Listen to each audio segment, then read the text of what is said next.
Assalamualaikum warahmatullahi wabarakatuh. Kita bertemu lagi dalam pembelajaran jarak jauh atau PJJ pada pembelajaran Bahasa Indonesia kelas 7.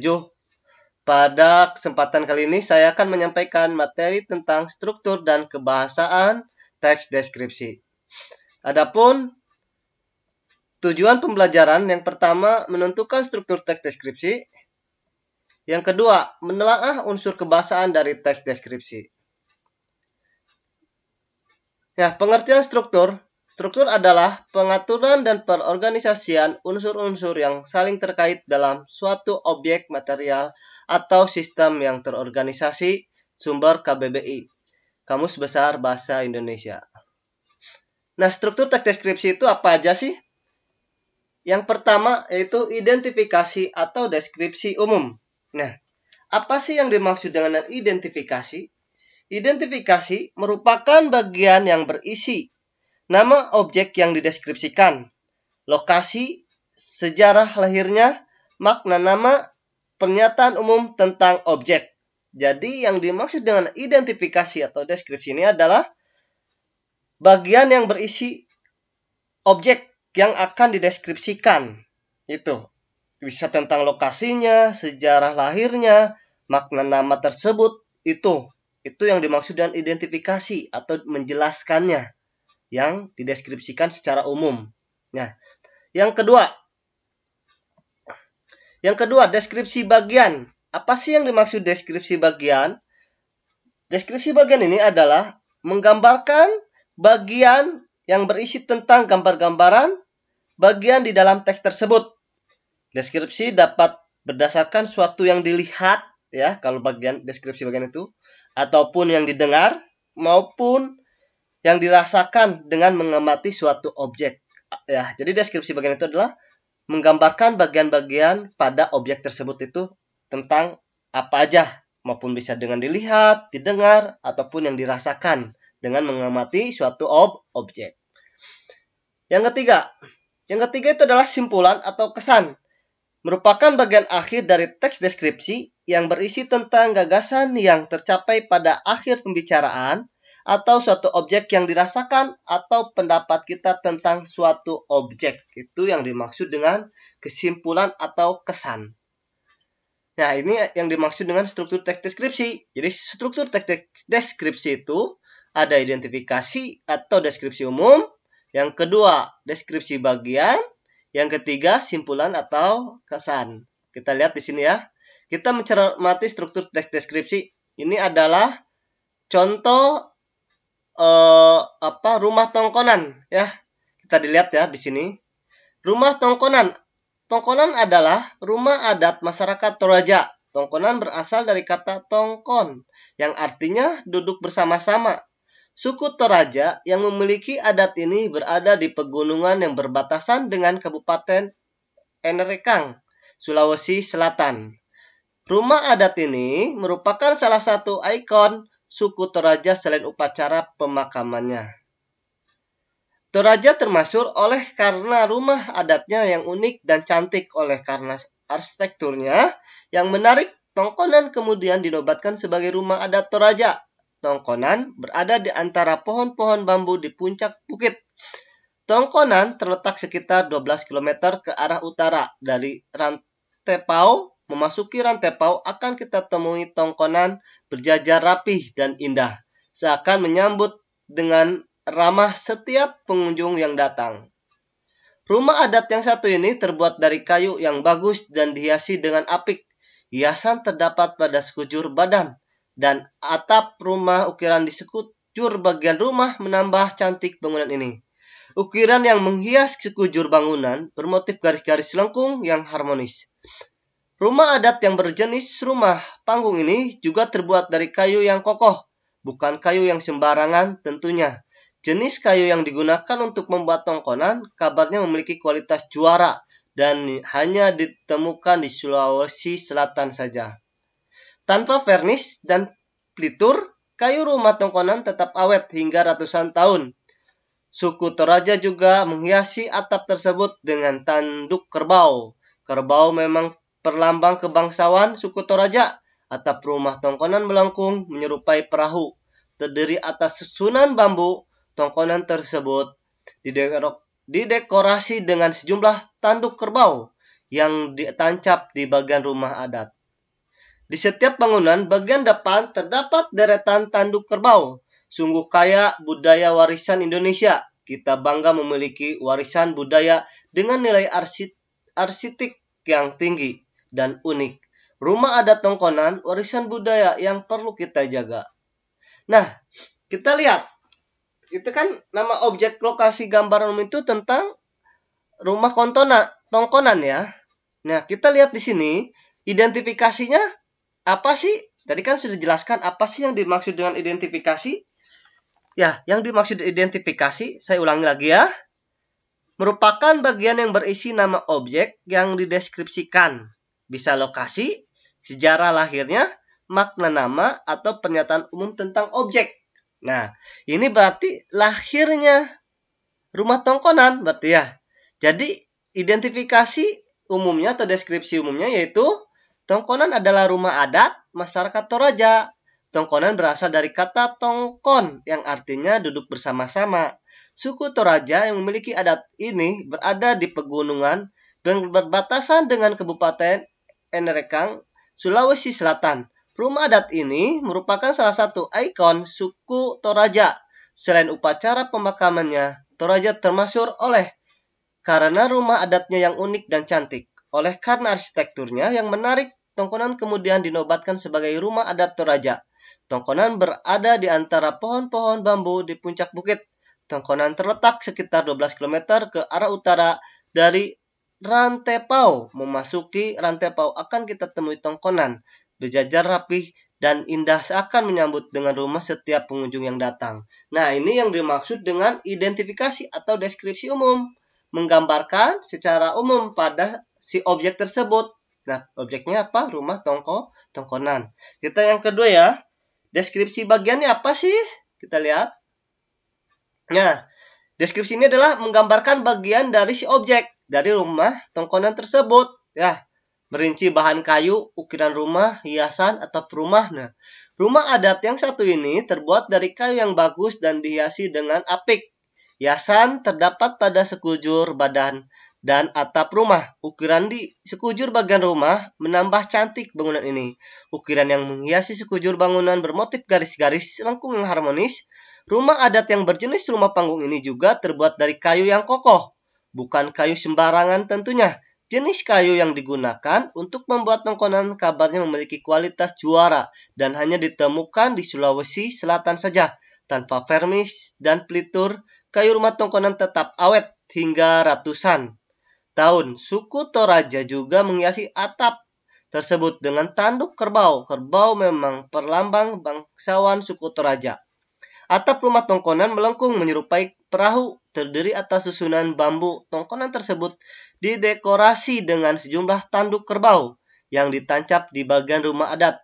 Di setiap bangunan bagian depan terdapat deretan tanduk kerbau. Nah, ini adalah menggambarkan bagian dari rumah Tongkonan, bagian-bagiannya. Ya, itu bisa merinci dari bahan kayunya, ukuran rumahnya, hiasan, dan atap rumahnya. Ini termasuk struktur teks deskripsi bagiannya. Yang ketiga. Nah, jadi yang ketiga itu adalah kesan atau umum, ya, atau kesimpulan penutup. Jadi sungguh kaya budaya warisan Indonesia. Kita bangga memiliki warisan budaya dengan nilai arsitek yang tinggi dan unik. Rumah adat Tongkonan warisan budaya yang perlu kita jaga. Nah, itu adalah kesimpulannya. Nah, jadi identifikasi deskripsi umum, nama objeknya apa? Tongkonan. Ya, letak lokasinya di pegunungan yang berbatasan dengan Kabupaten Enerekang, Provinsi Sulawesi Selatan. Hal yang menarik dari objek yang dideskripsikan, rumah adatnya yang unik, cantik, dan arsitekturnya yang menarik. Nah, deskripsi bagiannya berinci bagian-bagian objek yang dideskripsikan seperti apa? Bahan bangunan terbuat dari kayu, ukiran di bagian-bagian rumahnya, bentuk rumah melengkung menyerupai perahu, dan seterusnya. Itu menggambarkan bagian dari rumah Tongkonannya. Yang ketiganya, simpulan atau kesan, berisi simpulan atau ulasan terdapat objek yang ada di dalam teks deskripsi. Kita merasa bangga memiliki warisan budaya Indonesia dengan nilai arsitek yang tinggi dan unik serta patut dijaga. Nah, itu adalah struktur teks deskripsi. Jadi ada 3 ya. Yang pertama, identifikasi atau definisi umum atau deskripsi bagian. Yang kedua, terus yang ketiga, kesimpulan dan kesannya. Nah, kita akan membahas tentang unsur kebahasan teks deskripsi. Yang pertama, penggunaan kalimat perinci atau mengkonkretkan. Nah, ini kalimat. Sebelumnya saya sudah menjelaskan pada deskripsi pada bagian awal yang pertama ya. Ibuku orang yang sangat baik. Nah, ini kan merinci, kalimat perinci untuk menjelaskan. Nah, mana sih yang menentukan bahwa ibu orang yang sangat baik? Nah, karena dia berusaha menolong semua orang. Ini kan rincian dari si ibu orang yang baiknya ini. Nah, yang kedua, penggunaan kalimat yang menggunakan cerapan panca indera. Nah, seolah melihat, seolah-olah kita melihat. Itu kan termasuknya tadi tuh termasuk ke deskripsi bagiannya ya. Seolah-olah kita melihat pantai panjang dengan pasir putih. Nah, itu kan seolah melihat. Yang kedua, seolah mendengar debur ombak pantai terdengar berirama. Seolah merasakan udara sangat terasa segar. Itu menggunakan cerapan panca indera. Yang ketiga ya. Ini harusnya yang ketiga ya ini ya. Bukan yang keempat, salah ya, salah ngetik. Nah, yang ketiga itu penggunaan sinonim. Nah, kata sinonim itu bisa disebut dengan apa? Persamaan kata. Ya, kalau antonim lawan kata. Sinonim itu bisa baik, bisa dengan ramah, hitam dengan legam. Nah, itu maksud dengan sinonim. Nah, yang ketiga ya, yang keempat, penggunaan kata depan. Ya, kata depan. Nah, kata depan ini drama kolosal Arya dipentaskan di area Monas. Nah, penulisan kata depan ya, ini biasa menunjukkan suatu lokasi atau tempat. Itu penulisannya harus dipisah. Ya, misalkan di area Monas. Nah, ini harusnya dipisah ya, di area dipisah. Jangan digabung karena merupakan kata depan. Ya. Misalkan di sekolah, itu penulisan pun harus dipisah. Kata depan di, itu. Yang kedua, dari. Rumah adat yang satu ini terbuat dari kayu yang bagus dan dihiasi dengan apik. Nah, dari. Nah, ini termasuk kata depan. Hias terdapat pada sekujur badan dan atap rumah. Pada. Nah, ini kata depan, pada juga. Penghargaan ini kami berikan kepada KM kelas 7G karena menjadi kelas terbersih. Nah, ini termasuk kata depan, kepada ya. Jadi kata depan itu ada 4, di, dari, pada, kepada. Nah, ini kata depan itu ada 4. Harus diingat selalu ya. Nah, penulisannya dipisah ya. Apalagi kalau digabung itu termasuknya imbuhan awalan. Ya, ntar Bapak akan menjelaskan ya pada materi selanjutnya. Yang keenam, penggunaan kata khusus. Ya, kata umum indah. Ya, kata khususnya bisa elok, molek, cantik, menawan, menakjubkan, memesona, manis. Ya, itu kata khususnya. Apalagi coba kata umum misalkan warna. Nah, warna kan bisa merah. Kata khususnya kan kuning, hijau. Ya, sebelumnya saya sudah menjelaskan ya pada deskripsi bagian ke-1. Nah, yang ketujuhnya penggunaan kata depan di dan huruf kapital. Di Lombok, di Toraja, di bagian barat rumah Tongkonan. Nah, ini adalah penulisan kata depan di. Nah, menggunakan kalimat atau daerah itu harus menggunakan huruf kapital. Nah, penggunaan kata depan di dan huruf kapital. Di Lombok, di Toraja. Nah, ini termasuknya kata depan di. Ya. Lombok. Nah, ini Lombok itu adalah nama tempat. Jadi hurufnya diawali dengan huruf kapital. Ya. Di bagian barat. Nah, di. Nah, ini termasuk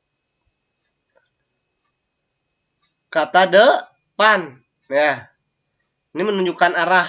Ya, kalau menunjukkan arah itu harus menggunakan kata depan di. Ya. Penggunaan kalimat bermajasnya. Angin laut mengelus wajah. Nah, ini termasuk majas personifikasi. Majas personifikasi itu adalah majas seolah-olah hidup ya. Seolah-olah hidup atau benda mati seakan-akan hidup kayak rumput bergoyang. Ya, itu termasuk ke majas personifikasi. Penggunaan pilihan kata yang bervariasi. Kata mengagumkan, memesona, menakjubkan, memukau. Nah, kalimat sungguh menakjubkan pemandangan Gunung Semeru. Nah, ini adalah pilihan kata yang bervariasi, menakjubkan. Nah, unsur kebahasan teks deskripsi rumah tongkonan. Kita lihat ya, contoh ya. Penggunaan kalimat perinci untuk mengkonkretkan. Kalimatnya, tongkonan adalah rumah adat masyarakat Toraja. Kalimat perinci untuk menjelaskan. Tongkonan berasal dari kata tongkonan, yang artinya duduk bersama-sama. Penggunaan kalimat yang menggunakan serapan panca indera. Apa coba pada tongkonan? Nah, jadi seolah melihat, hiasan terdapat pada sekujur badan dan atap rumah. Seolah mendengar, tidak ada. Seolah merasakan, tidak ada. Nah, unsur kebahasan teks deskripsi rumah tongkonan. Penggunaan kata dengan kata dasar KTSP, ya, atau huruf yang bisa luluh. Ya, huruf yang bisa luluh itu adalah huruf KTSP. Ya, oleh karena arsitekturnya yang menarik, tongkonan kemudian dinobatkan sebagai rumah adat Toraja. Men plus tarik fonem plus luluh menjadi N. Setelah awalan men diikuti oleh kata dasar yang diawali huruf T. Tongkonan berjajar, rapih, dan indah akan menyambut dengan ramah setiap pengunjung yang datang. Men, sambut, fonem S, lulu menjadi setelah awalan men diikuti oleh kata dasar yang diawali huruf S nih. Menyambut, ya. Ini luluh karena huruf S-nya luluh, ya. Jadi menasal, ya. Menasal. Kata dasarnya sambut. Jadi fonem S ini luluh. Ya. Menjadi huruf eng. Setelah awalan men diikuti oleh kata dasar huruf yang diawali huruf S. Ya. Terus yang atas di sini kan ada kata apa? Menarik nih. Menarik. Ya kan luluh kan ya. Ini kata dasarnya kan tarik ya. Jadi menasal plus tarik fonem T-nya luluh. Jadi menjadi N gitu. Setelah diawali awalan menasal atau awalan men diikuti oleh kata dasar yang diawali huruf T. Penggunaan kata sinonim bagus, indah. Nah, rumah adat yang satu ini terbuat dari kayu yang bagus dan dihiasi dan apik. Memasuki rantai pau akan kita temui tongkonan berjajar rapi dan indah seakan menyambut dengan ramah setiap pengunjung yang datang. Ya. Penggunaan kata depan di ya. Pada rumah tongkonan ya. Suku Toraja yang memiliki adat ini berada di pegunungan yang berbatasan dengan Kabupaten Enrakeng, Sulawesi Selatan. Nah, di mana coba kata depannya ya, yang ini nih, di pegunungan. Ya, ini menunjukkan suatu tempat. Dari ada tongkonan berasal dari kata tongkonan ya. Ini dari kata depan. Pada hiasan terdapat pada sekujur badan dan atap rumah nih. Pada ya, ini termasuk kata depan. Deskripsi rumah tongkonan ya. Kata umum menarik. Nah, penggunaan kata khususnya menarik atau khususnya unik ya. Kata umumnya menarik, kata khususnya unik. 7. Penggunaan kata depan di dan huruf kapital. Nah, di Sulawesi Selatan saja. Nah, ini termasuk kata depan di diawali dengan huruf S ya, Sulawesi. Ini termasuknya sebuah provinsi ya, Sulawesi. Nah, kalau penulisan nama kota ya itu harus diawali dengan huruf kapital. Tongkonan tersebut didekorasi dengan sejumlah tanduk kerbau yang ditancap di bagian rumah adat. Mana kata depannya? Nah, ini di bagian rumah adat. Nah, ini termasuk kata depan. Kalimat rantepau akan kita temui tongkonan berjajar rapi dan indah, seakan menyambut dengan ramah setiap pengunjung yang datang. Nah, ini termasuk majas personifikasi ya. Penggunaan pilihan kata yang bervariasi termasyur, terkenal. Kalimat Toraja termasyur oleh karena rumah adatnya yang unik dan cantik. Sekian pembahasan atau penjelasan dari saya tentang materi struktur dan kebahasaan teks deskripsi. Mudah-mudahan apa yang saya sampaikan dapat dimengerti oleh kalian semua. Billahi taufiq walhidayah. Wassalamualaikum warahmatullahi wabarakatuh.